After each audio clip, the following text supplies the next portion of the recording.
சரி, என்னதான கதை? நல்ல கதையா இருக்கு. யாருமே சொல்ல மாட்டாங்களா, நம்ம கிட்ட கதை கேக்குறேன். ஒரு நிகழ்ச்சி தொகுப்பாளர், அவன் ஒரு நிகழ்ச்சி தொகுப்பாளர். ஆமா, அப்பவே செஞ்சுட்டேன்.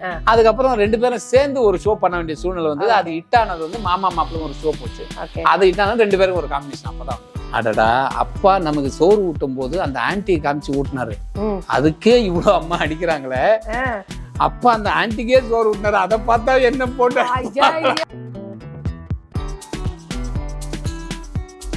இங்கதான் வச்சுட்டு போனாங்க. யாரோ வழியில இருக்குன்னு எடுத்து ஓரம் போட்டுருவாங்க. எங்க போட்டான்னு தெரியல. அது செட் ப்ராப்பர்ட்டிலாம் எல்லாத்தையும் அதில் எல்லாம் தேடிட்டு ஒரு 1/2 மணி நேரம் சுற்றி விட்டு பதறிட்டு இருக்காங்க. நாங்க உள்ள உட்காந்து ஜாலியா பேசிங்க, என்னமோ தெரியல பேசுங்க. அப்போ அந்த செட்ல தேடிட்டு வந்து உள்ள வந்தாரு. என்னென்ன தெரியுங்க, இல்லை ரிமோட் பார்த்தீங்க அப்படின்னு. நான் பார்த்தேன். எங்க நான் வீட்டுல இருக்குங்க. 1/2 மணி நேரம் அங்க தேடிட்டாங்க. டென்ஷன். நான் இந்த கவுண்டர் அடிச்சோம் பாருங்க. தம்பிலாம் என்ன ரொம்ப மதிக்கிறாள். அப்போ பார்த்தா ராமராஜன் சார் வேந்து எப்படி பார்த்தோமோ இப்போ வேந்து பார்க்குறோம். ரொம்ப இவரெல்லாம் இவ்வளோ நல்லா நம்ம கிட்ட பேசுவாரான்றதெல்லாம் எதிர்பார்க்கணும்ல. அது வந்து தலை கோதும் இளங்காத்து செய்தி கொண்டு வரும், மரமாகும் விதையெல்லாம் வாழ சொல்லித்தரும், கலங்காத கலங்காத நீயும் நெஞ்சுக்குள்ள.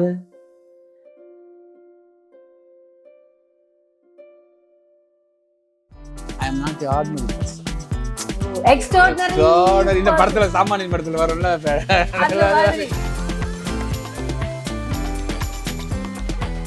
எல்லாருக்கும் மிகப்பெரிய வணக்கம். சாமானியனா இங்க நிறைய பேர் உட்கார்ந்துருக்கோம். நம்ம பாக்குறவங்கள இருந்து கேட்கறவங்கள இருந்து இன்னைக்கு நாட்கள்ல ஓடிக்கிட்டு இருக்க எல்லா சாமானியன் மக்களுக்காக இந்த படம் அப்படின்னு சொன்னாங்க. பட் இந்த படத்தோட கதையை யாரும் எந்த இடத்துலயும் லீக் பண்ண மாட்டேங்கிறாங்க. அதுக்கான காரணம் கேட்டா இது சாமானியனுக்கான படங்க சொல்ல மாட்டோம் அப்படின்னு சொல்லிட்டாங்க. முன்னே நான் வணக்கம் ரொம்ப கஷ்டப்படுத்துறாங்கண்ணா. இல்ல நான் பேச வேண்டிய எல்லாமே நீங்க பேசிட்டீங்க. சரிங்க, நான் வேற ஒன்றும் சொல்றதுக்கு இல்லை. நேயர்களுக்கும் இனிய வணக்கம். ரொம்ப அழகா இந்த படத்தை பத்தி சொல்லிட்டீங்க. நீங்களே சொல்லிட்டீங்க. சாமானியில நாங்க என்ன சொல்லணும் சொல்லக்கூடாதுன்னு மொத்தத்தையுமே சொல்லிட்டீங்க. நான் என்ன பண்றது? சரி, என்னதான கதை? நல்ல கதையா இருக்கு. யாருமே சொல்ல மாட்டாங்களா, நம்ம கிட்ட கதை கேக்குறாங்க. இல்லைங்க, இது பெரிய கதை, நல்ல கதை, சிறப்பான கதை. இத பார்த்தா நமக்கும் இப்படி நடந்திருக்குல்ல அப்படின்னு ஃபீல் பண்ற கதை. எல்லாருமே பொதுவா எல்லாருமே அதை ஃபீல் பண்ணுவாங்க. கண்டிப்பா பண்ணுவாங்க. அப்படிப்பட்ட ஒரு நல்ல கதை. நீங்க எங்கிட்ட எதிர்பார்த்தது வந்து என்னன்னா காமெடியா அதுல இருந்ததான்னு கேட்டீங்கன்னா காமெடி கிடையாது. காமெடி இருக்கும், கொஞ்சமா இருக்கும். கேரக்டர் நல்ல ஒரு கேரக்டர். இவனா இப்படி பண்றான் அப்படின்ற ரேஞ்சில என்ன வந்து வில்லனா பாக்குற அளவுக்கு. ஓகே, காமெடினா இருந்தா முல்லைன்னா வில்லனா மாறிய படம் அப்படின்னு தலை போட்டுடலாம். அப்படி போடாதீங்க. இது மெயின் வில்லனா இருக்காங்க. நம்ம கிட்ட கொஞ்சம் வில்லத்தனத்தை எதிர்பார்க்கலாம். நான் வந்து எப்படின்னா சாதாரணமா நீங்க என்ன பத்தி உங்களுக்கு தெரியும், ஹாப்பியா டார்ச்சர் பண்ணுவேன். அதுதான் இதுல நடக்குது. ஹாப்பியா டார்ச்சர் பண்றதான் இந்த படத்திலேயே இந்த டைலாக் இருக்கு. நான் சொல்லிட்டேன் பாருங்க, பட டைலாகே சொல்லிட்டேன். தயவுசெய்து டைரக்டர் சொல்லாதீங்க. டைரக்டர் சொன்னா திட்டுவாரு. டைரக்டர் இப்ப கூட சொல்லி அனுப்பிச்சாரு, யாருக்கிட்டயுமே இந்த மாதிரி கேள்வி கேட்காதீங்க, அந்த படத்தோட கதை மட்டும் கேட்காதீங்க அப்படின்னு சொல்லி. நீங்க அதான் ஃபர்ஸ்ட் கேக்குறீங்க. வேற என்ன ப்ராஜெக்ட் போயிட்டு இந்த படம் எப்படி வந்துருக்கு ஏதாவது கேக்குறீங்களா, கதை என்னன்னு கேக்குறீங்க. மாட்ட உறதுலயே இருந்தா சரி, நான் அடுத்த கேள்விக்கு போயிடுறேன். அதான் இந்த படத்தோட இந்த பாதை எப்படி இருந்தது? பாதைன்னு வழி ஏதாவது சொல்லுவீங்களே நீங்க? இந்த மாதிரி காமெடி ஆர்டிஸ்ட் கிட்ட ஒரு மிகப்பெரிய கஷ்டங்க கேள்வி கேட்கறதுல. நம்ம எந்த கேள்வி கேட்டாலும் அதுக்கு அவங்க வேற மாதிரி பதில் சொல்லுவாங்க. நீங்க பேசுற ரியாக்ஷனை பார்த்தா இவங்க பாருங்களேன், ரொம்ப நம்மளை கூப்பிட்டு வச்சு அசிங்கப்படுத்துற மாதிரியா இருக்கு. பாத்தீங்களா அவங்க ரியாக்ஷனை? நீங்க எடிட்டிங்ல கொஞ்சம் ஜூம் பண்ணி போடுங்க. நம்ம காலில் சாணி மாட்டிட்ட இப்படி பண்ணுவோம்ல, அத இந்த காமெடி ஆர்டிஸ்டே தான் பெரிய பிரச்சனை. இவெல்லாம் ஏன்டா கூப்பிட்டு வந்து உட்கார வச்சுன்ற மாதிரி நான் சொல்லவே இல்லைங்க. நான் கேட்ட கேள்வி என்னன்னா, நான் எந்த கேள்வி கேட்டாலும் அது காமெடியா தானே. இப்ப பாதைன்னு சொன்னோன்னே இல்லைங்க, நான் வந்த பாதை நல்லாதான் இருந்துச்சு அப்படின்னு சொல்லி. நீங்க சொன்ன ஒரு வார்த்தை என்னன்னா, இதே சொல்றேன், காமெடி ஆர்டிஸ்ட் அப்படின்னு சொன்னீங்கன்னா அதை நம்ம எப்படி சொல்ல, நீங்க நல்ல விதமா கேட்டா இந்த காமெடி ஆர்டிஸ்ட் கிட்டங்க ஒரு சின்ன பிரச்சனை தாங்க, நம்ம எந்த கேள்வி கேட்டாலும் இடக்கு முடக்காக பதில் சொல்லுவாங்க. இப்ப இவரு ப்ளூ சட்டை பார்த்த மாதிரி இருந்துச்சுல்ல, ஆனா பச்சை சட்டை போட்டிருக்காரு. எனக்கு டக்குன்னு அதாவது இந்த சாமானியன் படத்தை பத்தி சொல்லணும்னா, இந்த முல்லை பண்ணிருக்கான் அதுல என்ன பண்ணிருக்கான் தெரியுமா, அந்த மாதிரி பண்ணிருக்கான் அப்படி மாதிரி இருந்துச்சுன்னா சொல்லுங்க. நான் சொல்ல வந்த ட்ராக்கே மாத்திட்டீங்க. இந்த பொற்கொடி கிட்ட இருக்கிற ஒரு விஷயம் என்னன்னா, பேச வந்த மாத்தி நீங்க உங்களுக்கு தேவையான கண்டென்ட் வர வரைக்கும் விட மாட்டீங்கன்னு கேள்விப்பட்டிருக்கேன். அப்படியா? மோசமான ஒரு ஆள் நீங்கன்னு கேள்வி, பட் பாசமான ஒரு ஆள் அப்படின்னு. இப்ப புரிஞ்சுச்சானே நான் சொன்னதுக்கான பதில் என்ன? இப்ப தெரிஞ்சிச்சு இல்லன்னா பதில் தெரிஞ்சிச்சா? அப்ப விட்டுருங்க, அடுத்த கேள்வி. அந்த கேள்வி தானே பதில் தெரிஞ்சிச்சு. சாமானியன் படம் வந்து எப்படி உங்களுக்கு எனக்கு வந்தது? அது ஒரு மிகப்பெரிய ஒரு இன்சிடென்ட்டா தான் சொல்லணும். டைரக்டர் ராகேஷ் சார் வந்து எனக்கு வந்து ஒரு 3 வருஷமா தான் பழக்கம். ஓகே. படம்லாம் பண்ணி 2வது படம் பண்ணி முடிச்சாரு. அதுக்கப்புறம் தான் பழக்கம். ஒரு ஈவெண்ட்ல சந்திச்சுக்கிட்டோம். அவரை பத்தி சொன்னா அவர் மனுஷன் வந்து சொன்னா இந்த ஏசி ஓவரா இருந்தாலும் வாய் உதறது, சொன்னா பயத்துல உதறதுன்னு நினைக்காது, சொன்னா வாக்க காப்பாத்துவாருங்க. அப்படி ஒரு மனுஷன் உண்மையிலேயே சொல்றேன். அந்த ஈவெண்ட்ல பார்த்துட்டு சொன்னாரு, முல்லை சார் அடுத்த படத்துல நீங்க படத்துல நடிக்கிறீங்களான்னு கேட்டாரு. சரிங்க சார் பார்த்தா கரெக்டா ஆரம்பிச்சு அதுக்கப்புறம் ஒரு வருஷம் கழிச்சு படம் ஆரம்பிக்கும் போது கூப்பிட்டு இந்த ஒரு நல்ல கேரக்டர் கொடுத்தாரு. இது பெரிய ஆள் பண்ண வேண்டிய கேரக்டர். இப்பதான் வேற ஒரு பேட்டியில வந்து ப்ரொடியூசர் சார் சொன்னாரு, இந்த கேரக்டரை யோகி பாபு சார் பண்ண வேண்டிய கேரக்டர். அதை நம்பி நம்ம கிட்ட கொடுத்துருக்காங்க. அதுக்கு தேங்க்ஸ். ஓகே. அத பிரமாதமா நீங்க பண்ணிருக்கீங்க அப்படின்னு டைரக்டர் சார் சொன்னாரு. ரொம்ப பெரிய வாழ்த்துல சொன்னாரு. நான் எதிர்பார்த்ததை விட இந்த கேரக்டர் வந்து வேற மாதிரி பண்ணி கொடுத்துட்டாரு, எனக்கு ரொம்ப சந்தோஷமா இருந்தது அப்படின்னு சொன்னாப்புல. ஷூட்டிங் ஸ்பாட்ல யார் யாரோட காம்பினேஷன்? மக்கள் நாயகன் சார், மக்கள் நாயகன் சார் ஆப்போசிட். நான் இல்ல, அவரு வேற நான் வேற, ஆனா ஒரே காம்பினேஷன் இருக்கும். அப்புறம் போஸ் வெங்கட், அப்புறம் mime Gobain, hero heroine, almost எல்லாரும் காம்பினேஷன். ஓகே. ராமராஜன் சார் அப்படின்னு சொன்ன உடனே சின்ன வயசுல இருந்து நம்ம பார்த்துக்கிட்டு இருக்கோம், டிவிலையும் படங்கள்லயும் பார்த்துக்கிட்டு இருக்கோம்.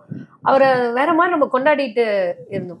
அதுல பார்த்ததுக்கும் இப்போதைக்கு ஏதாவது வித்தியாசம் தெரியுதா? நீங்க அவரை ஒரு மைண்ட்ல வச்சிருப்பீங்களே, ராமராஜன் சார்னா இதுரா அப்படின்னு சொல்லிட்டு, அதை நீங்க நேரா பார்க்கும் போது அப்படியே இருந்தாரா? ஆமா, இருந்தது. ஒரே ஒரு சின்ன மாற்றம், ஒரு உடல் அளவுல கொஞ்சம் குண்டாயிருப்பாரு. மற்றபடி அப்ப பார்த்த ராமராஜன் சார் வேந்து எப்படி பார்த்தோமோ இப்பவும் வேந்து பாக்குறோம். ரொம்ப இவரெல்லாம் இவ்வளவு நல்லா நம்ம கிட்ட பேசுவாரான்றதெல்லாம் எதிர்பார்ப்போம்ல, அது வந்து இருந்தது. நல்லா பேசினாரு. சோ அது பெரிய ஒரு பிளஸ் அவர்கிட்ட. ஓகே. இப்ப நான் எதிர்பார்த்த மாதிரி அண்ணெல்லாம் போய் நம்ம கிட்டே எப்படி பேசுவாப்ல, அவர்லாம் பெரிய ஆளு அப்படின்னு நான் நினைச்சேன். பட் ஆனா சகஜமா. ஆமா, ஆனா நான் எதிர்பார்த்த மாதிரி இல்ல. பொற்கோடி எல்லாம் ரொம்ப மரியாதையா கொடுத்து பேசுவாங்க. 10 பைசாக்கு மதிக்காம ரொம்ப கிண்டல் பண்ணிடணும், கேலி பண்ணிக்கணும், நையாண்டி பண்ணிக்கணும். இதெல்லாம் ஆல்ரெடி ஸ்கிரிப்டுங்க, பேப்பர்ல இருக்கு, அதுதான் அவர் சொல்றாரு. சாருக்கும் உங்களுக்கும் காம்பினேஷன் சீன்ஸ்ல 2 பேரும் நடிச்சுவீங்க. அவர் பார்த்துட்டு ஏதாவது சொன்னாரா? அவரு பார்த்துட்டு எதுவும் சொல்லல. அந்த சீன்ல நான் தான் பார்த்துட்டு அவர் சொல்லுவேன், டேய் இவர் கையெல்லாம் யாரா கண்ணை கொடுத்தது அப்படின்ற மாதிரி டைலாக் வரும் அதுல. அப்படிப்பட்ட, ஏன்னா ஆப்போசிட் இருந்தாலும் நாங்க பக்கத்துல நின்று பேசிக்கூடிய ஆளு. அவர் ஒரு எதிரியா தான் நம்ம பாக்குறோம், நம்ம அவர் ஒரு வேற மாதிரி பார்ப்போம். ஷூட்டிங் ஸ்பாட்ல மறக்க முடியாத அனுபவம், சிரிச்சதோ இல்ல பயங்கரமா ரீடேக் வந்த சீன்ஸ், போதுண்டா விட்டுருங்கடா இந்த சீன் இதோட, அந்த மாதிரி ஏதாவது இருக்கு அனுபவம்? அந்த மாதிரி எதுவும் நமக்கு தெரிஞ்ச மாதிரி தெரியல. ஏன்னா நான் வந்து நிறைய டேக் வாங்கினான்னு தெரியல. நம்மள டேக் எடுக்கிறத கம்மியா தான் எடுக்கிறாங்க, அதனால அது ஒழுங்கா பண்ணணும். அது ஒரு இருக்கு. ஏன்னா உட்காந்துட்டு இருப்போம், டக்குன்னு கூப்பிடுவாங்க அப்படி, அதனால போயிட்டு இருக்குன்னு வச்சுங்களேன்.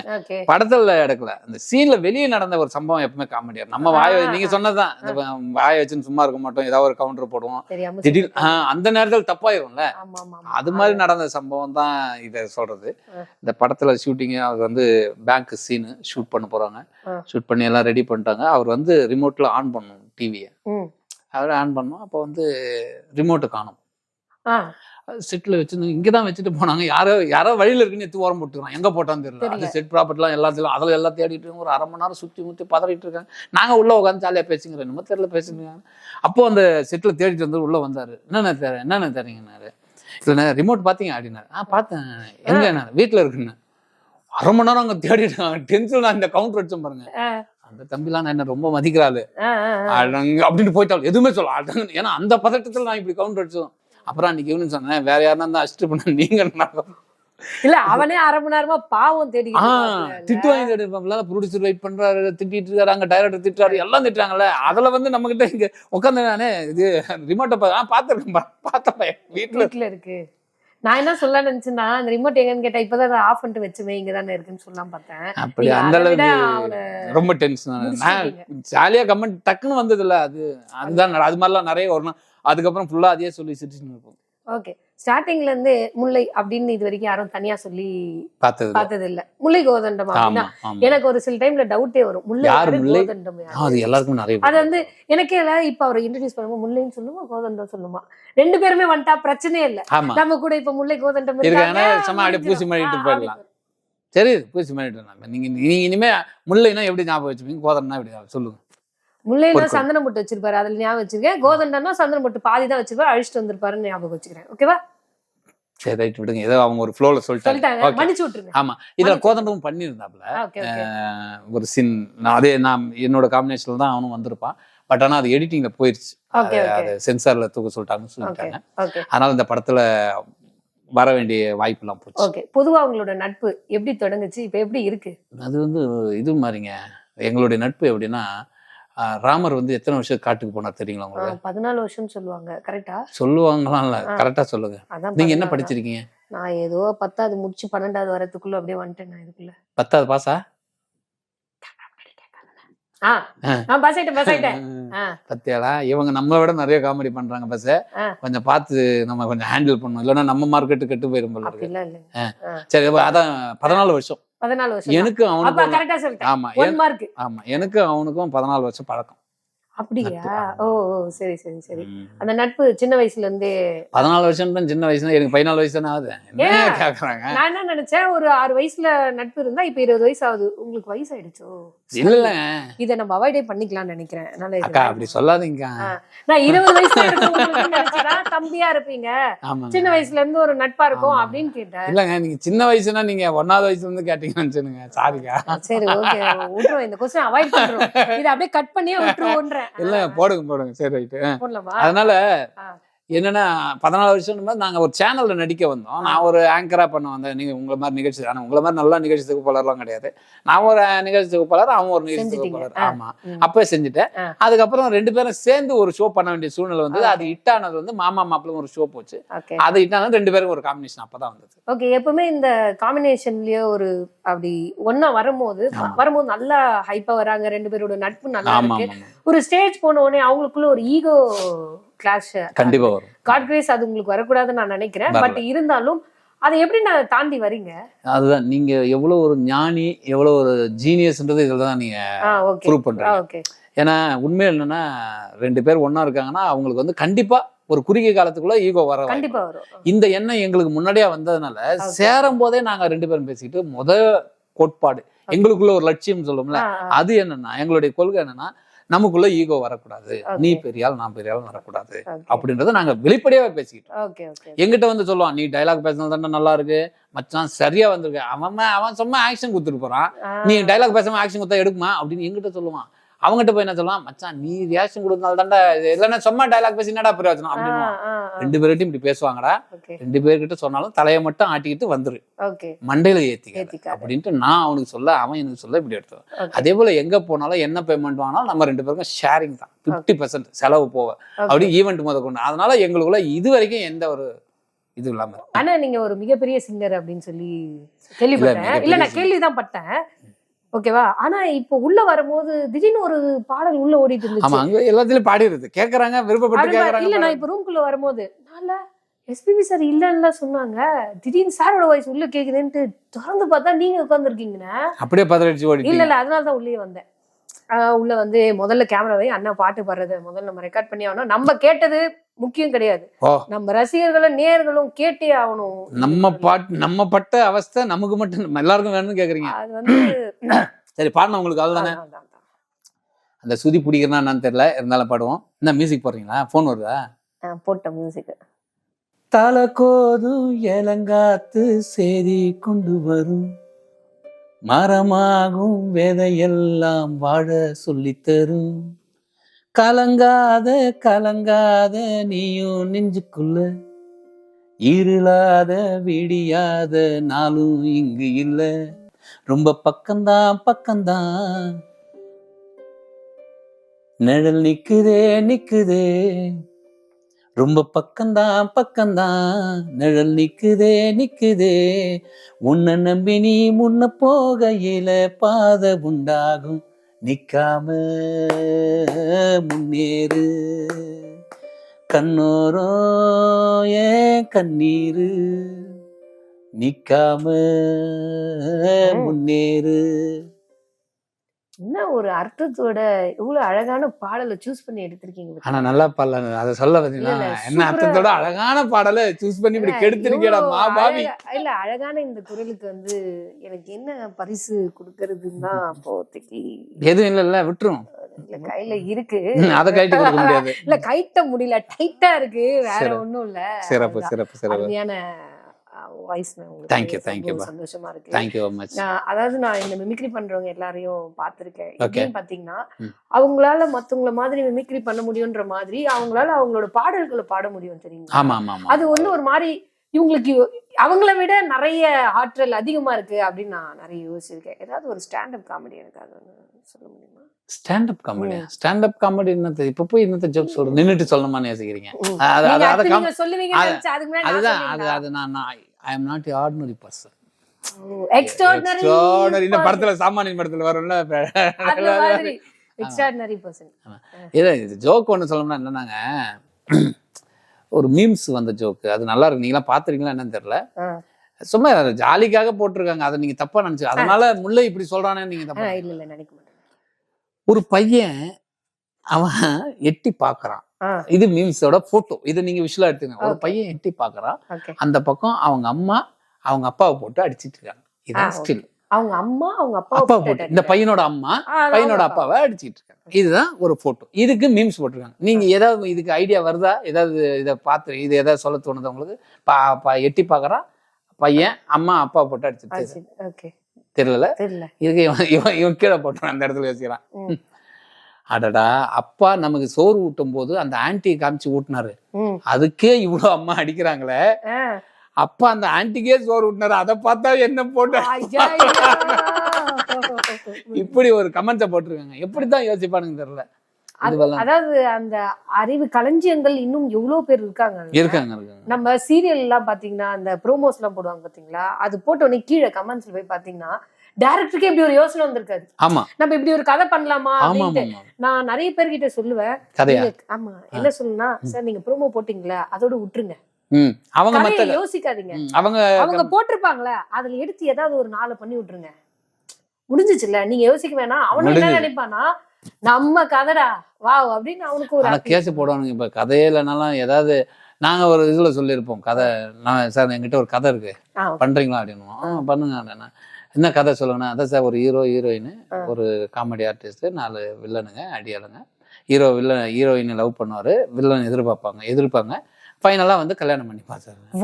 கதை சொல்லணும். எப்பா இது ஒரு கதை, நீ கிளம்புடான்னுவான். நானே ஆல்ரெடி கதை பண்ண. அவன் சொல்லுவான், நீ எழுதுற கதையில ஹீரோ இருக்காரு. அப்ப எங்க கதை தான், எனக்கு பணத்தை கொடுத்துட்டு நீ படம் பண்ணு, இல்லைன்னா வேணாம். இப்படி இது மாதிரி நீங்க சொல்றது இந்த கமெண்ட் வச்சே முடிச்சிடலாம். This is Samaniyan. Everybody is watching in theater. Go to theater. That is very beautiful stories, but also you அப்ப நான் ரொம்ப சந்தோஷப்படுறேன். ஏன்றத இன்டர்வியூ முடிச்ச உடனே சொல்றேன். ஓகேவா? Because ஒவ்வொருத்தரோட வாழ்க்கையில each and every day every person is but I told actually அதை உணர்ந்திருப்பாங்க. So that is a very important. இந்த ஸ்டோரி என்ன அப்படின்னு ஏன் பார்க்கணும் அப்படின்னா, அதுதான் மிராக்கிள். நடந்துருங்க கண்டிப்பா. ஏன் நம்ம சாப்பிட்றோம்?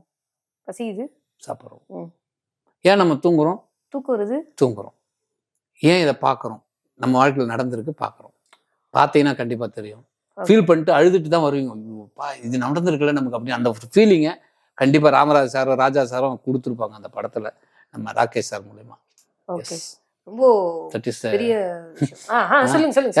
That is the important matter in this movie, Samanian. Okay. So நீங்க எல்லாரும் படம் போய் பாருங்க. Yeah, there you go. You will go to theater and watch the movie. And buying the ticket at the first main thing. Buying the ticket, then you will go to inside the theater. You sit the chair.